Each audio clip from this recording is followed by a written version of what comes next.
let's take a very interesting real life scenario now. All of us said that today entry barrier to becoming a developer is pretty low. Joint venture is going to de-risk a development project. The landlord aspect has to come to about 30%. 30% land, 30% civil and 30% for development. We are all going for ready mix, ready-made walls, ready-made bricks, ready-made X, ready-made Y. The quality of that is predominantly determined by the outsiders. What are all the aspects that the landowners? It's a very general, even the landlord is more like any of us. The government wants a recognized architect to sign it.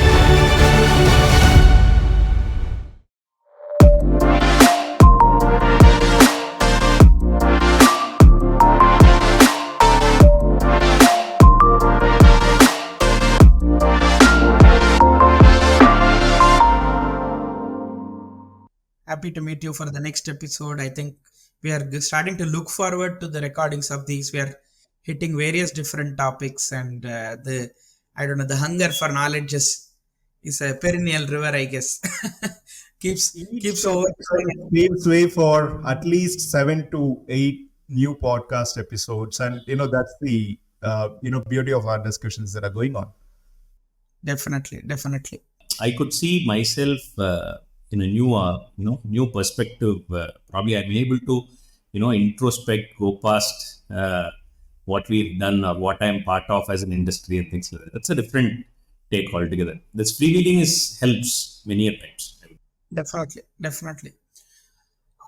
So we've touched across various topics regarding like broker builder, and then regarding approvals, regarding like different kinds of approvals and all of that.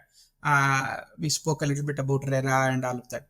So let's take a very interesting real life scenario now. Because you said, not just you, all of us said that today entry barrier to becoming a developer is pretty low.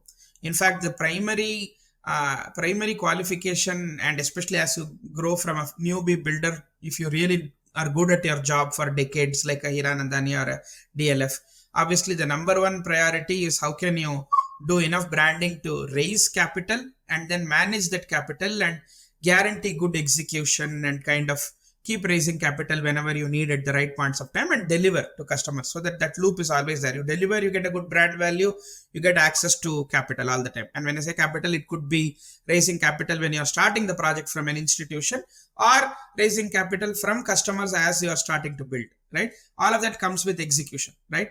And everybody wants to become a developer, right? Given a choice, everybody with the right amount of money or a land bank, it's a very, at least from outside, like movies, it's probably a very exciting industry to be. Everybody thinks this is a sure shot way to make a lot of money. At least we think so. Yeah.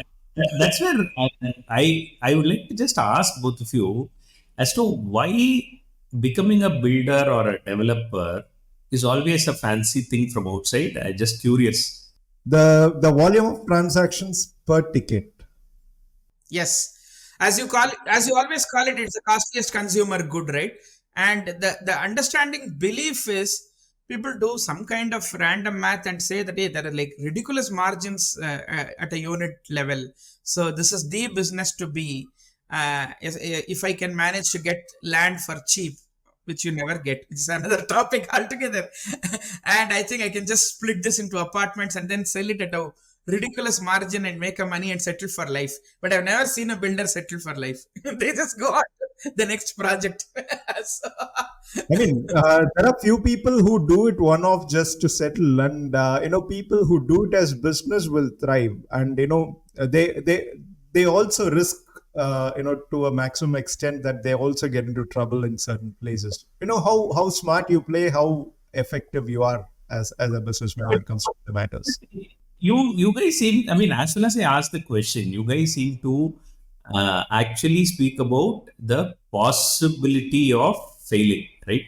The many possibility, which at least probable things you speak about, right? But still, all of us perceive from outside that becoming a developer or calling myself as a developer seems very aspiring, at least Yeah, for me. definitely. There We are all, some industries where you always feel money is like rotating in a large volume, and you will somehow either directly or indirectly make money, like either through the profitability or by writing expense. This is at least the belief of with associated with real estate and movies. And I have had some little tryst with movie people, so I know it is the lousiest business commercially to be in. It's a different topic.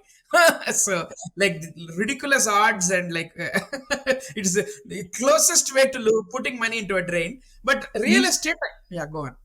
please, I think all of you think that this is more secure in many ways as a developer because he is basically owning the asset or the money. Yes. Also, another thing is the bad examples to follow are people who have access to their own ready land, right? Either it's an empty land or they are sitting on an old house and they convert. Like technically, you can never lose money on a JV because you don't put money, right? You are probably kind of sharing your asset, and then a builder comes in, does an equation with you, and maybe there are opportunity costs involved, but very difficult for you to lose money because you never put your money in the first place. So these people become wrong examples for people who, without that land bank or access, want to get into the industry. It's a whole different ball game, right? If you have No, to, yeah, I yeah. want to clarify here, right? So this itself is a very, very brilliant thing which I would like to decode, right? Which is okay. You said that joint venture is always a profitable deal, right? That's what you said, right? I think that's the assumption, definitely. If I just bring the land to the table and you are going to do a math to me and tell me that I'll give you X amount of apartments or cash, right? Profitable for the landlord, you're saying. For the landowner, assume I have like an old ancestral house or a property, so I just want to bring in a builder, discuss a JV with them, and then kind of get apartments plus cash or yeah, whatever is the equation, right? And yeah, See, okay. So, but how, okay, if that is so much easier, a landlord should also think that the developer who's coming in for the project needs to make it profitable for him, right? But most of the cases, unfortunately, people come with that one dimension, hit into a JV with one dimension. And unfortunately, they get into those builders who give a better deal for them from that perspective, which unfortunately or many a times go on to compromise on the many obvious product planning mistakes, timing mistakes, cash flow mistakes, a lot more things wherein the project itself do not take over, and then somewhere even Balaji knows that project somewhere which I didn't want to say the location or anything, right? So it was a typical project where the landlord has a very good share, but he got into a developer who's not financially strong, but he felt that he will be able to, he's able to nod everything and be, he's known to him and things like that, right?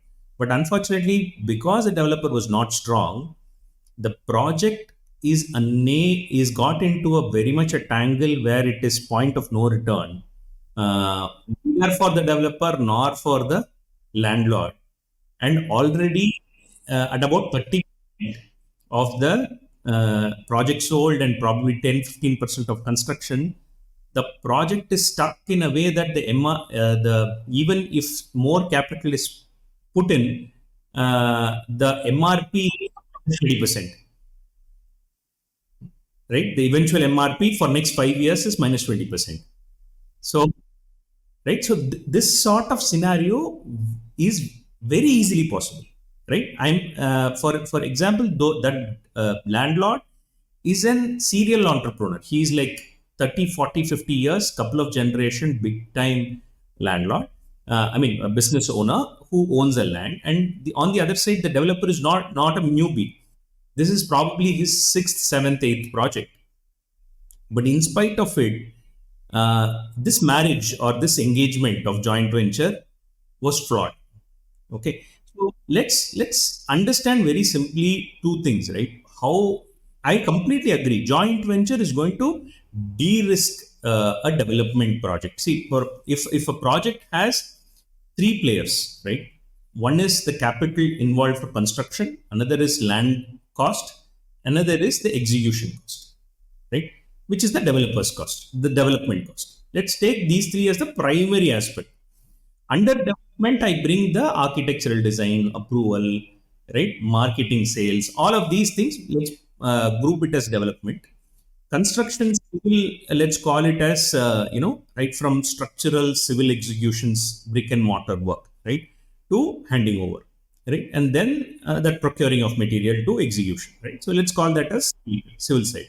And third side is the land side. Land side is the typical percentage. So if you split these three as the components of cost for on a home, if a project is 30% in these three scenarios, more possibly the project has a win-win-win-win. Am I right?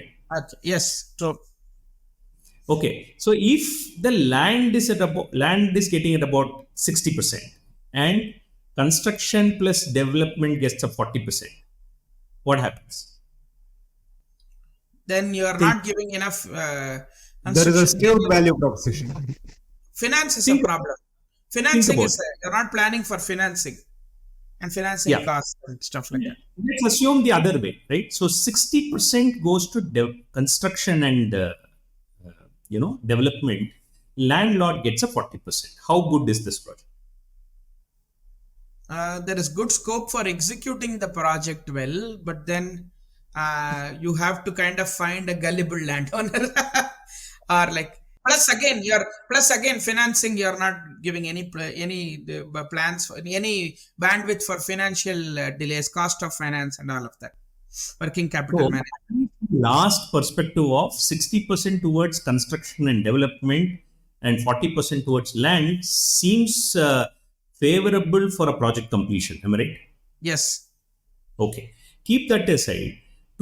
As soon as we said 40% for land, immediately you said if it's possible, that's great, is what you said. Or probably the landlord might feel that he has lost something, right? Which is not the case. See how a project value comes up. Say if you sell land as X, if you are getting into a development or converting that land into certain project, this X is supposed to go up in value, right? So say if this 100, let's assume 100 rupees is the land, okay, and another 100 rupees is the construction plus development. So total project value is 200. So if it is 200, the landlord would expect anything over 50%, which is 110 rupees or 120 rupees. 200. No, if it is over 200, you want for the landlord alone. Okay. For the landlord. I'm trying to understand more from the landlord, right? So I'm trying to define that landlord perspective. So it's not the percentage for the landlord, right? Landlord, instead of selling it as a land, if I get into a JV, will I be able They would to? want 130, 150. Yeah, their part is. Yeah. So the project value cannot be at 200 rupees. Yes. It has to be at least for a 250 plus percent Correct. rupee. Yes. That's where the landlord aspect has to come to about 30% or whatever it is. Yeah, So it is 70%. See, I told you the ideal scenario 30, 30, 30, right? 30% land, 30% for civil, and 30% for development. So if these three are there, then what happens? The developing side goes for about 5 to 10% of cost and 20% as margin. Construction 30% is 25, again 20% of construction and 5-10% as margin. Landlord typically owns the rest. Yes. Know the projects. If all three are done by the same person, let's assume you have the land, you go on to do construction, then you go on to even develop and sell. Let's assume, right? Then the possibility of making 50% profit is there, right? Because Yes. the land cost. So this is what we need to understand. So how, as soon as we judge a project, you need to see who is the developer. Is the developer the same promoter, or the developer promoter is the landlord also, right? Okay. Based on that only, basically he has the timeline to sell and the timeline to make margin. Correct. Correct. Okay. So this is what we need to primarily understand. So any landlord who owns it and thinks that, okay, hey, I could do all these three things, he need to figure out as to how tough game is, right? The landlord component is relatively easy. Construction, at least you will be able to get a straightforward execution team out there as a contractor. The third piece called development side, right? The architectural approval and sales and marketing, that unfortunately is misunderstood or taken for granted. Okay. Okay, I would like to explain in detail as to how, if you just understand the development side, let's assume that development, if you just split the company's departments, Yeah, you need an I wanted to come to that. So typically I assume I get access to a piece of land. I either own it or I think I can buy a piece of land and I want to promote it. You can take an assumption whether I'm an existing builder or a new one, that's fine. And I want to say build a 50 apartment complex. So what are the departments I will need? How will I need to scale those departments? At what points will what functions of the enterprise kind of come together? What can I outsource? What should I definitely do in-house? Where will I do contracting and where will I kind of keep in-house staff and all of it's that? actually very relative. Whether it is in-house contract is very relative, but let me give you the perspective, right? See, there is a landlord, which means you have to liaison with them. Yeah. Or so there should be a landlord relationship that has to be maintained. So that has to be done by one team, Okay. right? Because landlord is going to definitely be a shareholder Yes. in a sense in your property for every decision or during the project, right? So to be very productive there, you need to have a proper legal team, right? You need to have a proper registration team there, right? So Yeah. this team is different. Am I right? So landlord licensing is one. Second is the construction itself, construction execution. So which means there has to be a construction contractor or your own in-house team, irrespective of it. That management of construction has to be headed by somebody, right? Just a Yes. civil side of it. I'm not even talking about structural, right? Civil execution is different from structural monitoring, Okay. which we need to understand. See, there are three aspects to the building. One is the design, second is structure, right? And third is the civil construction. Always when we think of building, we always just imagine the brick and the cement and probably the columns and foundations, but we forget to understand there is a structural engineer who basically determines how many columns have to come, how the buildings have to be connected, right? There has to be a clear cut plan there, right? Yeah. That is the fundamental thing. We always think the civil guy is the exception, Yes. For me, the I genuinely thought civil structural is all kind of no, interesting, the same person. absolutely no. The civil guy is the guy who is mere, I would say, manufacturing line executionist. He has no say in anything. He has to go for approval from material use to how much of composition to be used to what comes where to everything he has to go ask for. Okay. He's just a mere execution. He just can't think anything beyond, Okay. or he does not have the capacity. So basically, the structural guy comes into play. Okay, can structural blindly, if we start thinking, then there'll be a lot more columns and a lot more, just the beams which we will see, right? But that has to be aesthetically done. Right? That has to be. That is architect. Architect comes in. So normally what happens is a developer goes to an architect, and the architect along with a structural guy comes up with a combination of a right plan. Okay, so it's always the developer would say, hey, they'll always project the architect, but they won't project the structural engineer, because that's not what we all know, right? But structural guy is very, very, very important, because he's the guy who's very, very key. Just imagine, for a bridge, we speak about brilliant overbridge anywhere, right? What do we speak about? We speak about the structure, right? It's Yeah. not about what cement or So, what combination. so who do I curse in my mind when, like always, after 1 or 2 years, the apartment slowly starts developing long cracks in the wall? Who do I think of in the mind and curse? It's a See, the, builder from a layman's perspective. But who builder is it? Structural two, is. there are two, three things. One is there is a guy who gives you a proper plan and the guy Okay. who executes. Okay. Who's the executing person there? Civil. Right? See, I've told you you have to use X quantum of this and X quantum of that, and this is where everything has to be. You have to put it together to show it to me, right? And while putting it together, if it is flawed, or while putting it together, if it's consciously compromised, that is not the problem of the structural guy, right? Okay.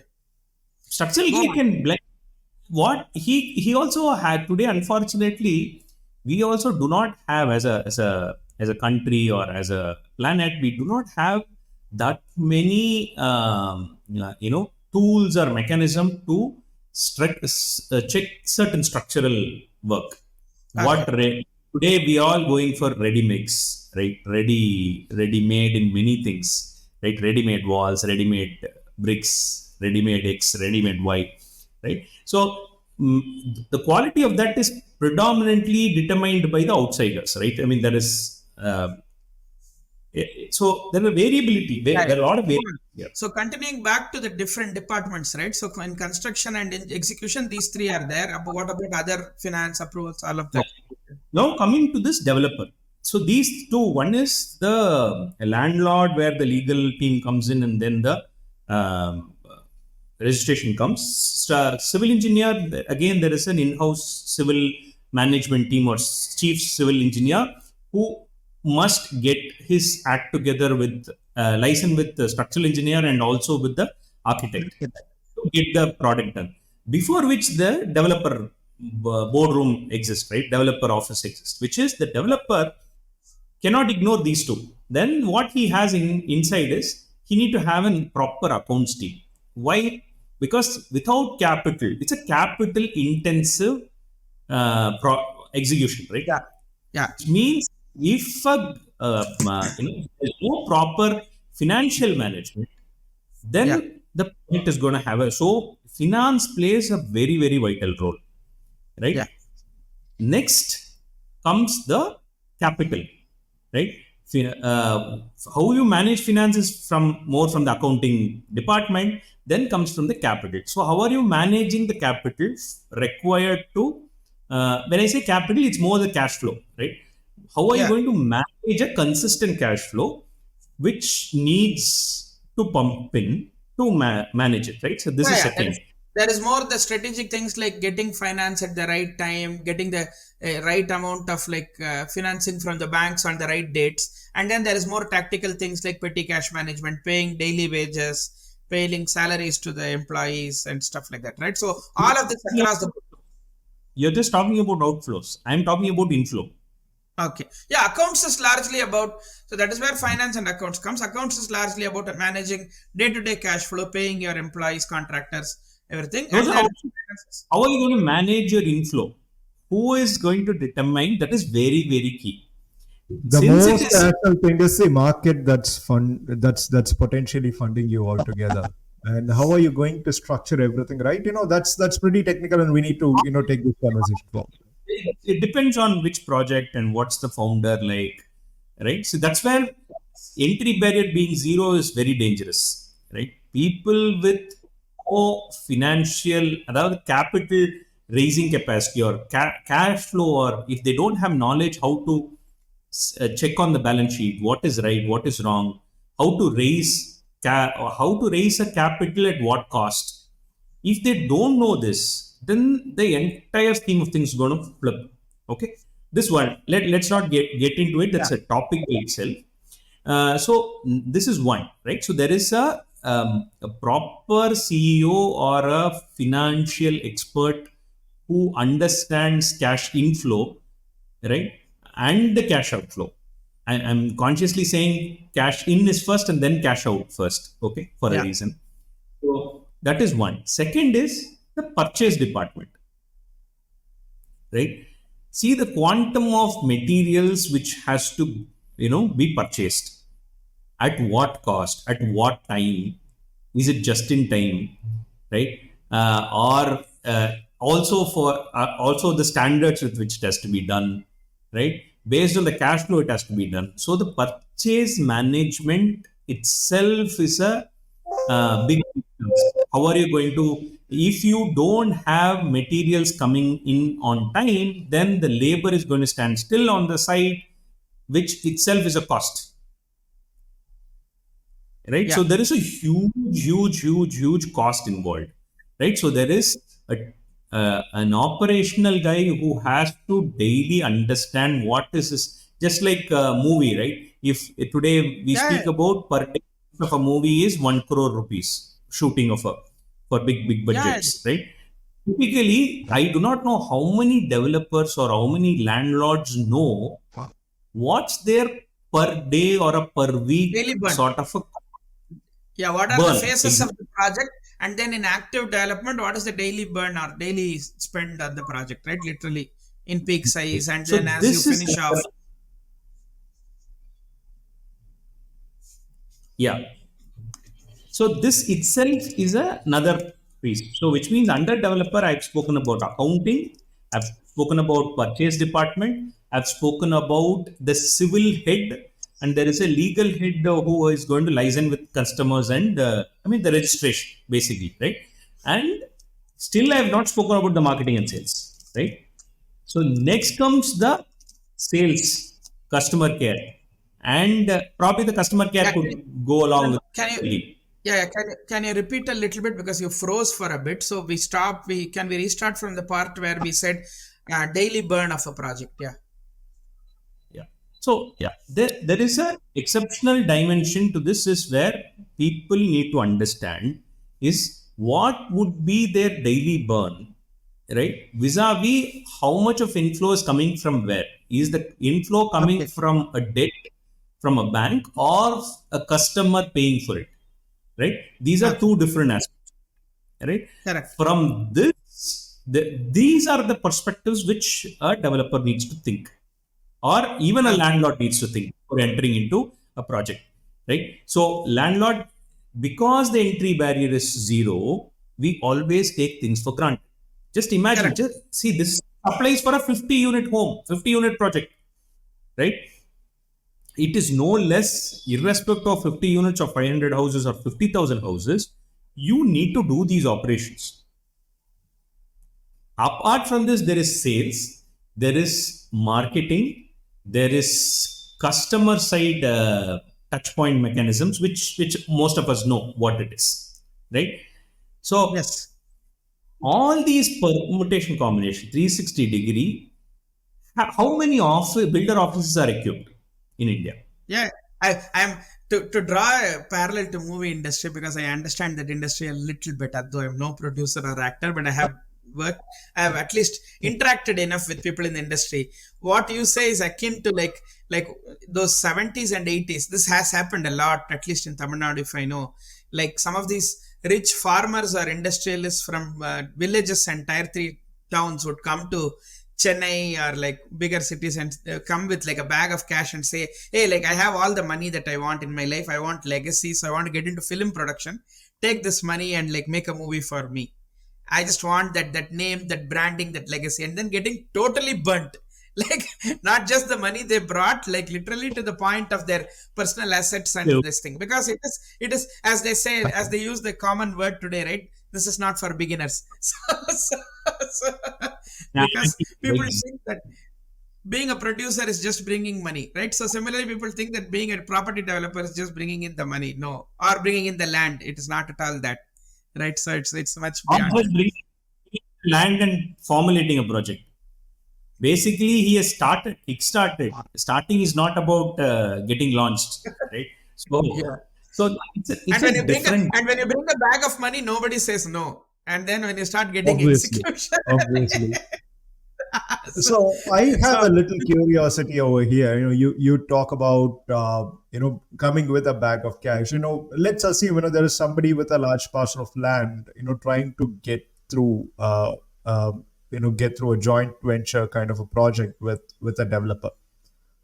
We have been talking about having one of the developers, tying up you know, uh, with a landowner, and things did not work.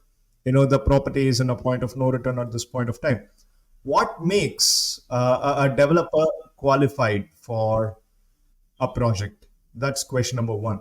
And number two, what are all the aspects that the landowners, meaning people who aspire joint venture projects, should ponder or should take a look in terms of arriving at a judgment whether is JV worth for me?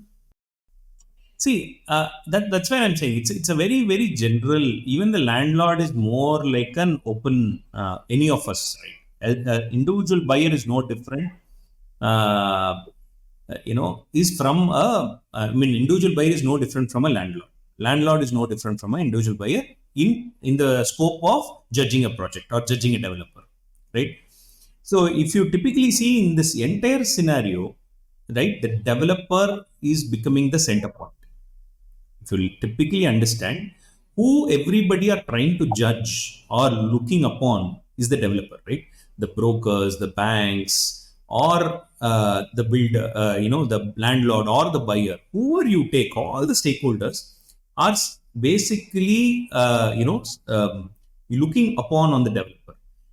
Basically what they're looking upon, I mean, why are they looking upon the developer is because he is the guy who has said, I will direct this project to, I will do it this way, this is the design, this is the scope, and I'll make sure that it's delivered, right? I'll bring the right team, I'll get the architect right, I'll get the construction guy right, I'll get the civil guy, structural guy right, I'll get the finance right, I'll get the sales and marketing right. Basically this is where it is, right? So as soon as all of us, so it's just not about the landlord. So all of us, while judging the project, whom are we judging is the developer, right?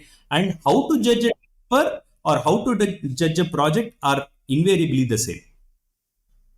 From a startup perspective, you tend to not only judge the founder, you have that acumen.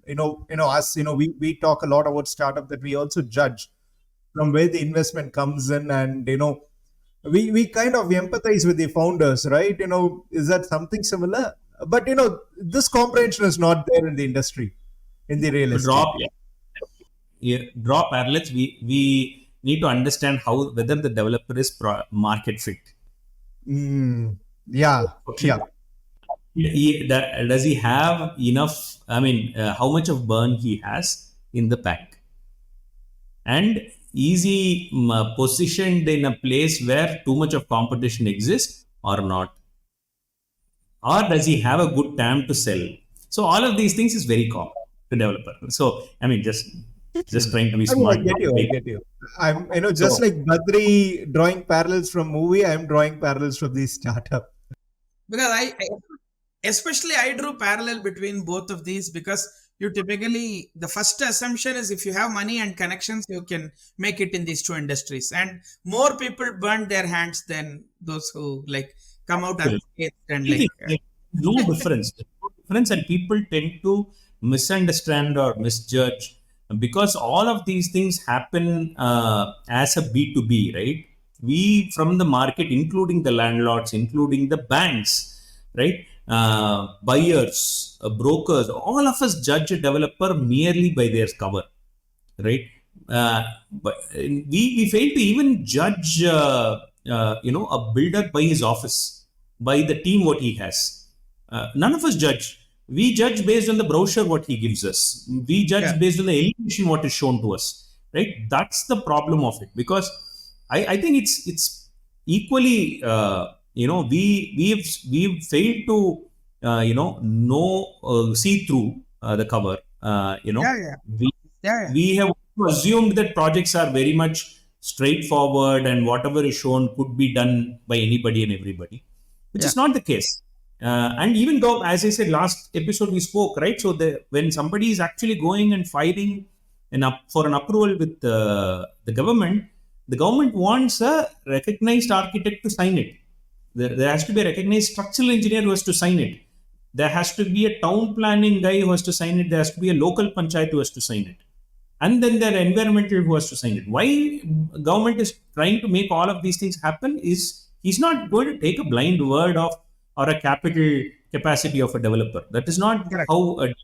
So even we should not judge a developer or a project by that, right? So we need to start seeing who's the architect. We need to see who's a structural engineer. How many projects that structural engineer has already done? Is he recognized structural engineer? I mean, of course, we need not go into those details because approval takes care of it as long as there is an approval ID, which means all of these things are ticked, right? Yes. So that is also there. But when you actually get into a builder's office, this I am also trying to draw parallel to few episodes what we spoke about where buyers tend to judge when you pick a phone call and when you walk in while going to the site and things like that. That is inevitably, if you see, the builders fail to do it and a few buyers who fail to understand it, which is when I phone call a builder, if he's not giving me a standard phone number or if he's not promptly having a person to talk to me, which means his cash flow is going to be bad. As simple as simple. Right? Forget about his customer service and all those things. If he's put up an advertisement and if he's failing to address that customer and close sale or move towards sale, which means he's not focusing on cash inflow. Correct. And partly, if you see what is he trying to do with the project? Is it under construction? Things you could easily judge. Similar ways, the same thing a banker can do, which banks fail to understand. Banks merely do, okay, how much is land parcel? What is the evaluator saying? What is my survey saying? What is my legal team saying? Okay, as long as this is said and that there is an asset and there is a potential possible TAM, I take a bet. Right?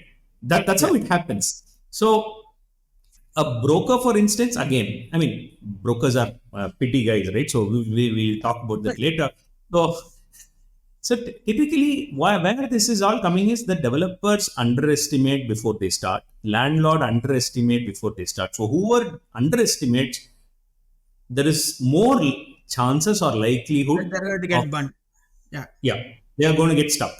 So if the estimation itself, for example, a developer needs to have a estimator, okay, as a tool or a department or an individual before even starting a project. They call it a BAQs, right? An architect gives you a design, right? And then the structural engineer gives the best columns and beams. Just imagine a structural engineer says like, hey, have many more columns to support it. If you add more columns, what it means is more cost, right? Yes. And on the other side, the architect is going to come and reduce the number of columns and reduce the number of beams to give you space and room. Right? Yes. So by making space, he's going to add interiors or exterior to add more cost. Correct. Right? So invariably, if you see, these guys are going to, if they're going to give the optimal, the best of them, it's going to be the costliest. Yes. To understand whether it is costly or possible to take that as a cost and then add our margin and sell, the developer has to have the IQ to understand what's his estimation in terms of each individual materials which goes into each of it, right? The structural engineer beam, what's the composition, each beam, what does it cost me? Okay, so many beams, so many columns, what does it cost? If it is this foundation, that foundation, what does it cost? Right? And the exterior interior materials, what does it cost? And that's why if you see, there is not much of innovations which is happening. Why we don't see like architecturally brilliant homes or elevations around us is purely because people are so hooked up to one category or one dimension, one cost matrix, one simple addition subtraction to cost. So even architects, probably would take the plan what they've done probably 5 years from now and then probably replicate it across projects and give a different plan. Yeah. So Yeah. Well, there are various categories. As I said, the architects have not pushed because of the developer. The structural engineer is not pushed because of the developer. The marketing or the nuances of new age marketing has not come because of the developer's vision. Why developers have not pushed? Because anybody and everybody are getting into the tag of development. Yeah. Right? These are metrics. Probably I'm cribbing a lot, but No, these that's are where we stand. important. These are important. Now, all these should be equated with, the approvals and how the macroeconomy of the real estate works, as we discussed in the previous episodes. We are embarking at a right space at this point of time to dive deeper into each of these specific stakeholders and how, the landlords or the investors, which is the starting point to any project, and how they go to market from there. What is the actual kickoff of the project? As you rightly mentioned, it's not the Bhumi Puja that's actually the start of the project. It's the first sale or the intent to getting the project sold for the first time. Getting one unit sold for the first time.